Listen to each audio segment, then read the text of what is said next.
Hello दोस्तों, आज के इस वीडियो में आपके साथ सीए इंटर फाइनेंशियल मैनेजमेंट में जो केस स्टडी पूछा गया था अभी May 25 एग्जाम में, उस केस स्टडी में क्या मिस्टेक है, ठीक है, वो मैं आपको पूरा डिटेल में बताऊंगा और उस केस स्टडी की क्या करेक्ट आंसर्स आने चाहिए वो मैं आपके साथ पूरा शेयर करने वाला हूं। ठीक है, वैसे मैंने ऑलरेडी ये चीज पेपर खत्म होने के तुरंत बाद जब हमने एमसीक्यूज के आंसर्स डिस्कस किए थे तब मैंने आपको बताया था, बट ये वाली वीडियो में क्या होगा मैं आपको बहुत डिटेल में बता दूंगा। ठीक है, और इसके लिए आप आईसीआई को मेल कर सकते हो जिससे आपको ग्रेस मार्क्स वगैरह मिल जाए। यहाँ पर देखो, आपको जो केस सिनेरियो पूछा गया था ये वर्किंग कैपिटल मैनेजमेंट चैप्टर से, और मेरे पास जो भी क्वेश्चन पेपर है, ठीक है, उसमें जो पहला क्वेश्चन है उसमें क्या निकालने को बोले आपको, टोटल मैन्युफैक्चरिंग कॉस्ट निकालना है and total cost of sales निकालना है ऑन कैश कॉस्ट बेसिस। तो आप क्या करोगे, कॉस्ट शीट बनाओगे। ठीक है, यहां पर देखो आपको जो इन्फॉर्मेशन दे रखा है उससे हम कॉस्ट शीट यहां पर कैसे बनाने वाले। तो सबसे पहले रॉ मटेरियल कंज्यूम के बारे में आपको इन्फॉर्मेशन दिया है और वो उसको मैं हाईलाइट करके बताते जा रहा हूँ। Raw material consume will be what 25% of estimated sales, और एस्टिमेटेड सेल्स कितना दिया पूरे साल भर का 30 लाख। तो रॉ मटेरियल कंज्यूम कितना हो जाएगा 30 लाख मल्टीप्लाइड बाय 25%, यानी कितना हो गया 7,50,000। ठीक है, ये चीज देखो हमने यहाँ पर लिख दी।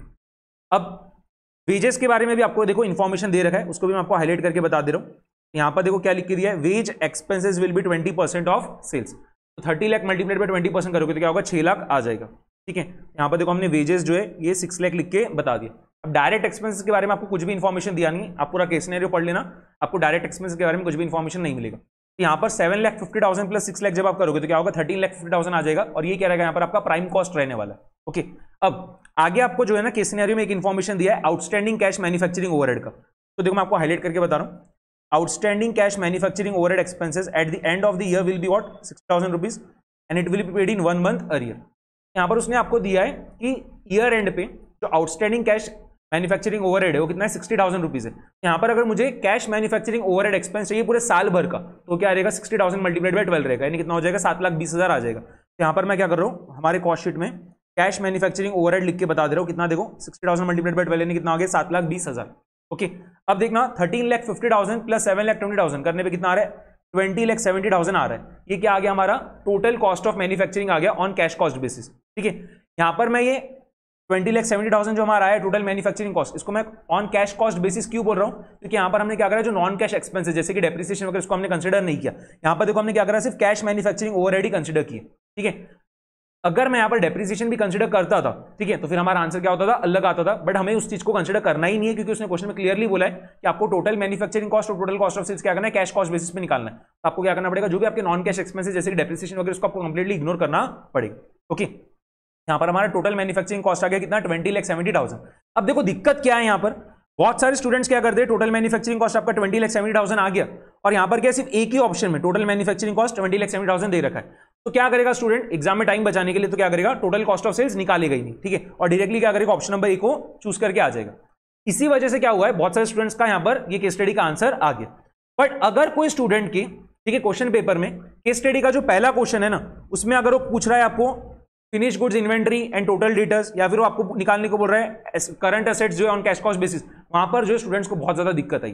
ठीक है, जो स्टूडेंट्स के क्वेश्चन पेपर में पहला क्वेश्चन ये था टोटल मैन्युफैक्चरिंग कॉस्ट और टोटल कॉस्ट ऑफ सेल्स निकालना था, वहां पर तो उन्होंने क्या करा 20,70,000 निकाला और वहां पर एक ही ऑप्शन ऐसा दिखा तो उन्होंने क्या करा ऑप्शन नंबर ए जो उसको चूज करके आ गया। और आगे के क्वेश्चंस के लिए फिर उन्होंने क्या करा कि टोटल कॉस्ट ऑफ सेल्स को क्या करा 23,40,000 लेके क्या करा पूरे के आगे के क्वेश्चंस भी बना के आ गए।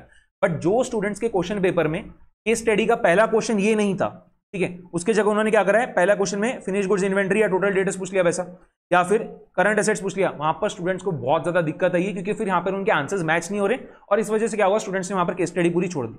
ओके, तो यहां पर इस वजह से हम कह रहे हैं कि आईसीआई ने ग्रेस मार्क्स दे देना चाहिए। क्यों, उसके पीछे का रीजन दे रहा हूं देखो, क्योंकि यहां पर जब आप टोटल कॉस्ट ऑफ सेल्स निकालोगे ना कैश कॉस्ट बेसिस पे तो 23,40,000 नहीं आएगा, ठीक है, वो और कुछ आने वाला है।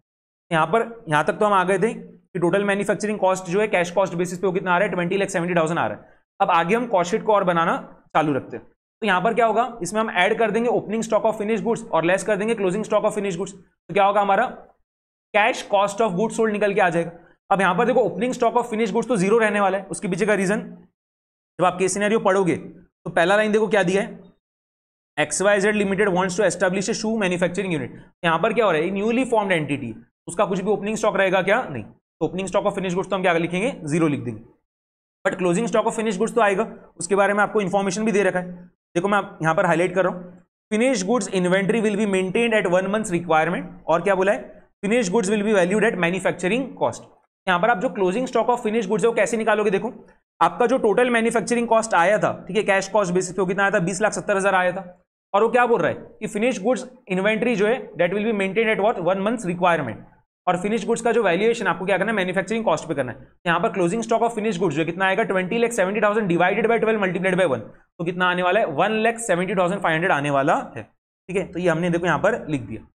अब 30,70,000 में से आप क्या करोगे, 1,72,500 लेस कर दोगे तो कितना आ रहा है 18,97,500 आ रहा है। ये आपका क्या आ गया, cash cost of goods sold निकल के आ गया।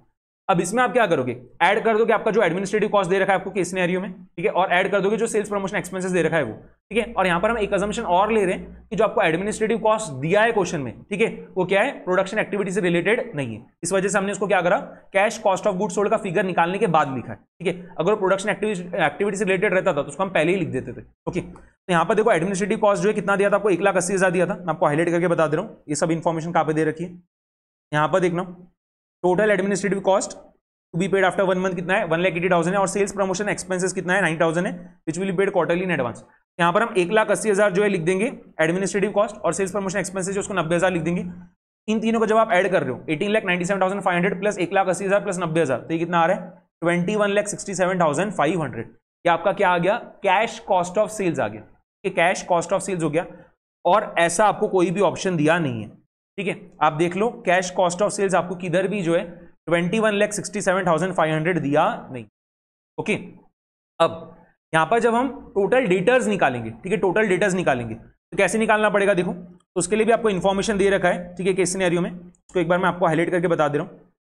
यहां पर देखो क्या दिया है आपको, 20% of the sales are foreign sales and there will be a delay of 0.5 months to realise the sale proceeds from foreign debtors, और क्या बोला है, all domestic sales will be on credit and allowed a credit period of 2 months. ठीक है, तो यहां पर आप टोटल डेटर्स कैसे निकालोगे, देखना, तो आपने यहाँ पर जो फॉरेन सेल्स किया है, ठीक है, उस पे जो डेटर्स है वो पहले आप निकाल लो, और बाद में आपने जो डोमेस्टिक सेल्स किया है उस पे जो डेटर्स है वो आप निकाल लो, और फिर उन दोनों को ऐड करो तो आपका क्या होगा, टोटल डेटर्स निकल के आ जाएगा। ठीक है, तो यहाँ पर देखो क्या होगा, जो फॉरेन सेल्स है, ठीक है, जो फॉरेन सेल्स है वो कितना है 20% है, तो बचाओ 80% क्या रहेगा, डोमेस्टिक सेल्स रहेगा। तो फॉरेन सेल्स पे जो डेटर्स रहेंगे वो मैं पहले आपको निकाल के बता दे रहा हूँ। यहाँ पर आपको क्या करना है, देखो टोटल डेटर्स जो वो भी क्या करना है, कैश कॉस्ट बेसिस पे निकाल के बताना है।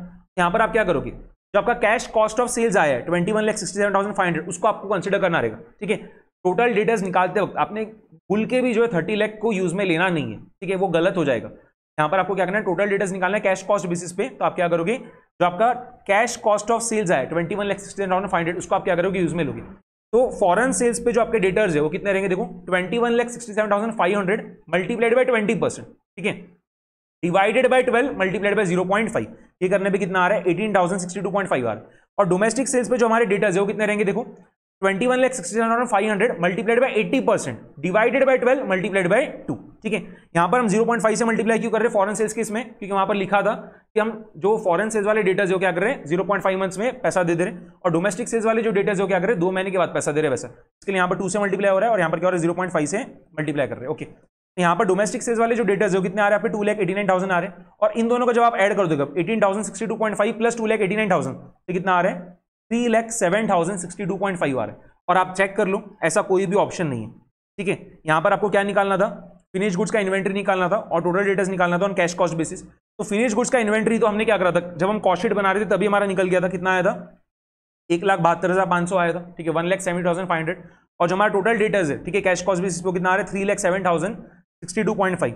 यहां पर चेक कर लो आप, एक भी ऑप्शन में 3,07,062.5 दिया नहीं है। ओके, और 1,72,500 वाले एक अकेला ऑप्शन नहीं है, 2 ऑप्शन है, 1,70,500 वाले क्या है 2 ऑप्शन है।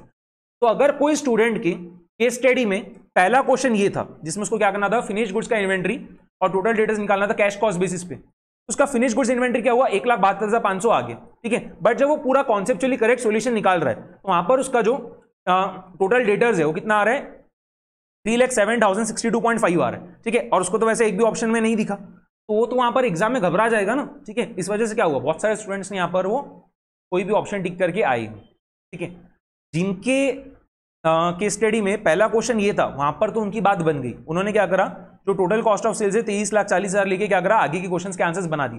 बट उन स्टूडेंट्स का क्या, जिनके क्वेश्चन पेपर में केस स्टडी का पहला क्वेश्चन ये दिया था या फिर ये दिया था, तो वहां पर क्या हो गए, अटक गए, कि वो जो आंसर्स निकाल रहे थे उनको ऑप्शन में नहीं दिखा, तो आगे के क्वेश्चंस पे गए नहीं ना, फिर उन्होंने छोड़ भी दिया होगा। ठीक है, इसके लिए ग्रेस मार्क्स मिलने चाहिए। बाकी फैकल्टीज क्यों कुछ नहीं बोल रहे पता नहीं, बट अगर एक स्टूडेंट को भी इस वजह से दिक्कत आई होगी, ठीक है, और उसने वहां पर ऑप्शंस वगैरह टिक करके नहीं आए, तो उसको मार्क्स मिलने ही चाहिए। ओके, चलो इसके बाद देखो उसने क्या बोला है, करंट एसेट्स निकालने को बोला है ऑन कैश कॉस्ट बेसिस। यहाँ पर करंट एसेट्स में जो जो आइटम्स आएंगे आपके वो क्या रहेगा, एक तो रॉ मटेरियल का इन्वेंट्री रहेगा, फिनिश गुड्स का इन्वेंट्री रहेगा, डेटर्स रहने वाला है, ठीक है, जो कैश बैलेंस 90,000 का मेंटेन करना है वो आ जाएगा, और क्या होगा इसके अलावा, मेरे ख्याल से इतनी चीज है, ठीक है। तो यहाँ पर देखो हम एक एक करके पूरा आइटम लिखते जा रहे हैं। तो रॉ मटेरियल का जो स्टॉक है ना, ठीक है, उसके बारे में आपको क्या बोला है, देखो यहाँ पर मैं आपको लिख के बता दे रहा हूँ, जो इन्फॉर्मेशन दी थी आपको कैसे वो हाईलाइट करके बता दे रहा हूँ।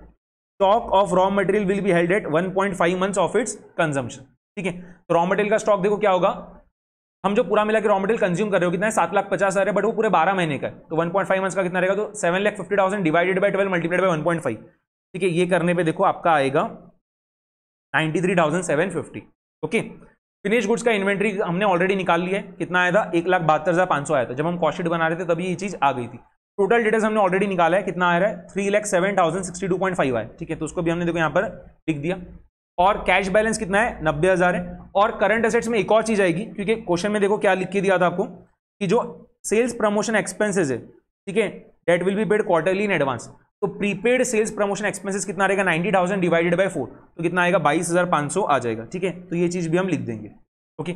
अब इनको जब आप ऐड कर ले रहे हो, करंट एसेट्स में जितने भी आइटम्स हैं उनको जब आप ऐड कर लोगे तो कितना आ रहा है, 6,85,812.5 आ रहा है। और ऐसा एक भी ऑप्शन दिया नहीं है, आप चेक कर लो, करंट एसेट्स वाले इसमें एक भी ऑप्शन उन्होंने 6,85,812.5 दिया नहीं। तो जो स्टूडेंट्स के क्वेश्चन पेपर में पहला क्वेश्चन ये था केस स्टडी में, करंट एसेट्स निकालो, ठीक है, और वो क्या कर रहा है, पूरा बराबर से सॉल्व कर रहा है क्वेश्चन को, उसका आ रहा है 6,85,812.5, और वैसा एक भी ऑप्शन नहीं दिखा, तो वो तो वहां पर घबरा जाएगा ना, सोचेगा मेरे एंड से कुछ मिस्टेक हो रही है, और वो आगे के क्वेश्चन रीड भी नहीं किया होगा, ऐसा भी हो सकता है, ओके।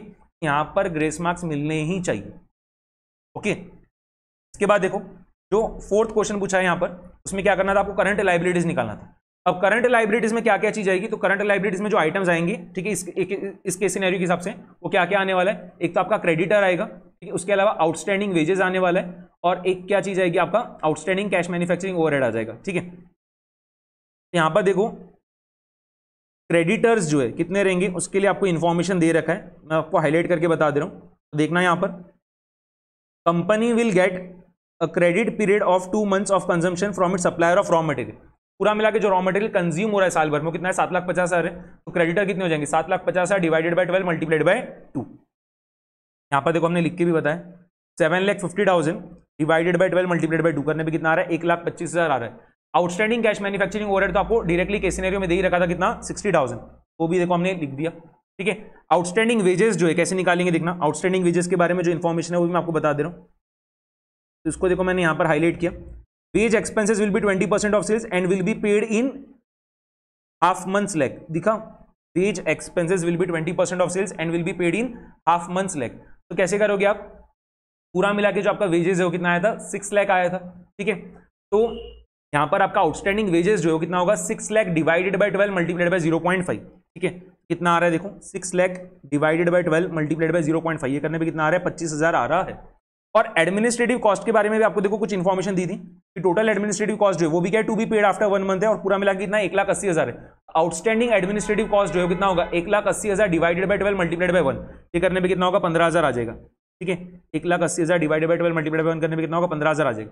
तो करंट लायबिलिटीज में जो जो आइटम्स आएंगे उनकी हमने वैल्यू निकाल ली, इनको जब हम ऐड कर रहे हैं तो कितना आ रहा है, 2,25,000 आ रहा है, ठीक है। तो यहाँ पर चलो आपने क्या करना है, ग्रेस मार्क्स मत देना, यहाँ पर क्या 2,25,000 हमारा आ रहा है, और ऐसा ऑप्शन आपको दे भी रखा है, इसके लिए ग्रेस मार्क्स मत दो, बट पहले के जो 3 क्वेश्चन है उसके लिए तो ग्रेस मार्क्स मिलने चाहिए ना, ओके। यहाँ पर क्योंकि 2,25,000 दे रखा था, ओके। और लास्ट क्वेश्चन जो था केस स्टडी बेस्ड एमसीक्यू है, उसमें क्या निकालना था आपको, वर्किंग कैपिटल निकालना था, ठीक है। वर्किंग कैपिटल रिक्वायरमेंट जो आपको निकालना था, तो आप क्या करोगे, टोटल करंट एसेट्स में से जो टोटल करंट लायबिलिटीज है, ठीक है, वो आप लेस कर दोगे। यहाँ पर देखो हमारे जो टोटल करंट एसेट्स आए थे वो कितना था, 6,85,812.5, और टोटल करंट लायबिलिटीज कितना था, 2,25,000, इनको हमें लेस करना रहेगा। तो हमने देखो यहाँ पर लेस कर दिया, 6,85,812.5 माइनस 2,25,000, ये करने पे कितना आ रहा है, 4,60,812.5। अब केस सिनेरियो में जो एक लाइन दिया था कि हमें मार्जिन ऑफ सेफ्टी जो है 10% का बना के चलना है फॉर कंटीजेंसीज, ये देखो मैंने हाईलाइट करके बता दी। तो आप क्या करोगे, जो भी आपका फिगर आया है, total current assets minus total current liabilities करने पे जो भी आपका फिगर आया है उसमें आपको क्या करना रहेगा, और 10% ऐड करना रहेगा। तो 10% ऐड करने पे कितना आ रहा है, 5,06,893.75 आ रहा है, कि 5,06,893.75। अब ऐसा भी एक भी ऑप्शन दिया नहीं है, आप चेक कर लो, ठीक है। 5,06,893.75, ठीक है, ऐसा एक भी ऑप्शन दिया नहीं। समझ में? तो यहां पर जो आपको केस स्टडी बेस्ड एमसीक्यू दे रखे थे उसमें 5 क्वेश्चंस थे ना, उसमें से 4 क्वेश्चंस के आंसर्स मैच नहीं हो रहे कि जो हम आंसर्स निकाल रहे हैं वैसा एक भी ऑप्शन दिया नहीं। तो डेफिनेटली ग्रेस मार्क्स तो मिलने चाहिए। बस इसमें क्या हुआ कि बहुत सारे स्टूडेंट्स ने क्या करा, जिनके इसमें पहला क्वेश्चन ये था, ठीक है, टोटल मैन्युफैक्चरिंग कॉस्ट, और जिसमें आपको टोटल कॉस्ट ऑफ सेल्स निकालना था, तो वहां पर स्टूडेंट ने क्या करा, टोटल मैन्युफैक्चरिंग कॉस्ट निकाला और 20,70,000 सिर्फ एक ही ऑप्शन में दिया था, तो वहां पर उन्होंने टोटल कॉस्ट ऑफ सेल्स निकाला ही नहीं। जो दे रखा था यहाँ पर 23,40,000 उसको इन्होंने कंसिडर करके क्या करा, बाकी नीचे के जो क्वेश्चन थे उनके आंसर्स निकाल ली। इस वजह से क्या हुआ, बहुत सारे स्टूडेंट्स को दिक्कत नहीं आई। बट अगर एक भी स्टूडेंट को दिक्कत आई होगी, ठीक है, और उस बेचारे का अगर ये गलती की वजह से, ठीक है, तो अगर 40 नहीं बन पा रहा होगा या उसका एग्रीगेट नहीं बन पा रहा होगा, तो उसकी अगर एग्जाम अटक जा रही है तो ग्रेस मार्क्स तो मिलनी चाहिए ना, ठीक है। एक स्टूडेंट के भविष्य के साथ भी क्यों खेलना चाहिए? इसके लिए मैंने तो मेरे एंड से बता दिया, बट पता नहीं क्यों बाकी कोई भी फैकल्टी एक भी वीडियो रिलीज नहीं कर रही। कि कॉस्टिंग के वक्त तो सबने रिलीज कर दिया था, उस टाइम भी मैंने सबसे पहले रिलीज किया था, तो उसके बाद में बाकी फैकल्टीज कहते हैं तो क्यों नहीं रिलीज कर रहे, पता नहीं। फाइनेंशियल मैनेजमेंट के लिए भी जिन स्टूडेंट्स को दिक्कत हुई उनके तो मैसेजेस आ ही रहे ना, ठीक है, और वो तो यही चाहते हैं कि यहाँ पर ग्रेस मार्क्स मिलने ही चाहिए। उनकी गलती नहीं है, क्योंकि वो लोग तो क्या कर रहे हैं, पूरा कॉन्सेप्चुअली करेक्ट सॉल्व कर रहे हैं, बट उनको वहाँ पर ऑप्शंस नहीं मिले तो बेचारे छोड़ के आ गए वहाँ पर। ओके, तो ज़्यादा से ज़्यादा मैं सिर्फ यही चाहता हूँ कि बाकी फैकल्टीज भी आए, बोले इस बारे में, और स्टूडेंट्स को यहाँ पर ग्रेस मार्क्स मिलने ही चाहिए, ठीक है। और जो भी स्टूडेंट्स का यहाँ पर नुकसान हुआ है, आप लोग तो जरूर से अपने दूसरे दोस्तों को भी बोलो, ठीक है, क्योंकि जितने ज़्यादा स्टूडेंट्स के मेल जाएंगे आईसीआई के पास, तभी आईसीआई के क्या होगा, पता चलेगा आईसीआई को इस मिस्टेक के बारे में, और फिर ही वो ग्रेस मार्क्स देंगे, ठीक है। कम स्टूडेंट्स के मेल जाने पे क्या होता है, कुछ भी फर्क नहीं पड़ेगा। बहुत सारे स्टूडेंट्स जब मेल भेजेंगे तभी क्या होगा, ग्रेस मार्क्स मिलने वाले। जैसे कॉस्टिंग में बहुत सारे स्टूडेंट्स मेल भेजेंगे, क्योंकि वहाँ पर सभी फैकल्टीज ने बोला, तो वहाँ पर तो ग्रेस मार्क्स मिल जाएंगे। बट एफएम में बहुत कम स्टूडेंट्स ही भेजेंगे मेल, तो फिर कुछ भी आपको क्या होगा, फायदा नहीं होगा। तो एक ही सिर्फ रिक्वेस्ट है, बाकी फैकल्टीज भी इस बारे में बोलें, और बाकी आप लोग स्टूडेंट जो भी वीडियो देख रहे हैं अपने दोस्तों के साथ शेयर करो, ठीक है। और ज़्यादा से ज़्यादा स्टूडेंट्स जो है आईसीआई को मेल करो, जिससे आपको इसमें ग्रेस मार्क्स वगैरह मिल जाए, ठीक है। वीडियो अगर पसंद आया तो लाइक कर देना और चैनल सब्सक्राइब कर देना, क्योंकि एफएम की रिवीजन वीडियोस, कॉस्टिंग की रिवीजन वीडियोस, जो स्टूडेंट्स का इंटरमीडिएट निकल जाएगा, ठीक है, आपको फाइनल में एएफएम वगैरह के सब जो है कंटेंट यहाँ पर मिलते जाएगा, स्ट्रेटेजी वीडियोस भी मिलते जाएंगे, और आपको जो है बहुत ज़्यादा हेल्प करेंगे वो वीडियोस, ठीक है। तो चैनल को जरूर से सब्सक्राइब भी करके रख लें। ओके, तो आज की वीडियो में इतना ही, मिलते हैं अब हम नेक्स्ट वीडियो।